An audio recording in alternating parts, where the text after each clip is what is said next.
সোমবার ইসলামপুর শহরের কৃষি বাজার থেকে মিছিল করে মহকুমা শাসকের দপ্তরের সামনে অবস্থান করে সিআইটিইউ অনুমোদিত ইসলামপুর টোটো ইউনিয়ন।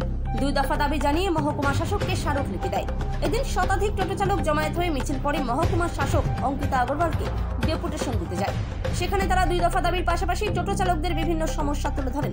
ওই প্রতিনিধি দলে ছিলেন সিটু নেতৃত্ব তাপস দাস, রঘুপতি মুখার্জি, টোটো চালক সংগঠক বাসুদেব সাহা, বাচ্চু মোহাম্মদ, বাপি দাস প্রমুখ। টোটো চালকদের কি দাবি তা শুনে নেব তাদের মুখ থেকে।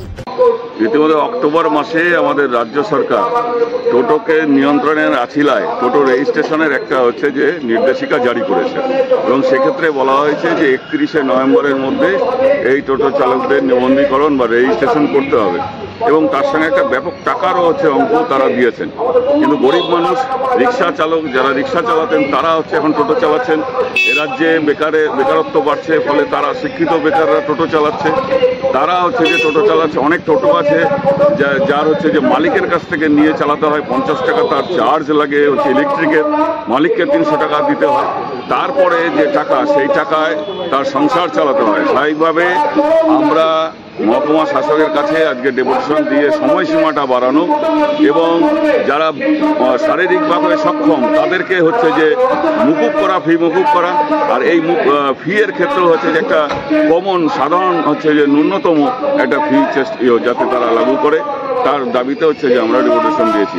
এবং একটা ব্যাপক সংখ্যক পরিবেশ বান্ধব, এটা বাড়ির দোরগোড়ায় যে পরিবহন পৌঁছে যায় সেটাকে কন্ট্রোল সরকারকে করতে হবে। সেক্ষেত্রে যে তারা পরিকল্পনা করবে এবং এইটার যাতে যারা এই কাজের সঙ্গে যুক্ত তাদেরকে সামাজিক সুরক্ষার আওতায় আনা যায় তার যাতে চেষ্টা করা হয়, সেই নিয়েই আমাদের আজকে এই ডেপুটেশন। কোথা থেকে মিছিল শুরু হয়? মিছিল আমরা যে কৃষি মান্ডি যেটা আমাদের বড়টে জনপল্লী, সেখান থেকে শুরু হয়েছে অফিস পর্যন্ত।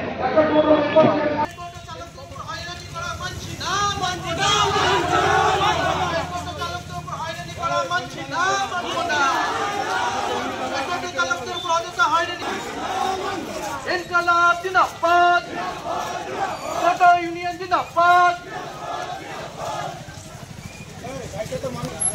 इनकलाब जिंदाबाद, इनकलाब जिंदाबाद,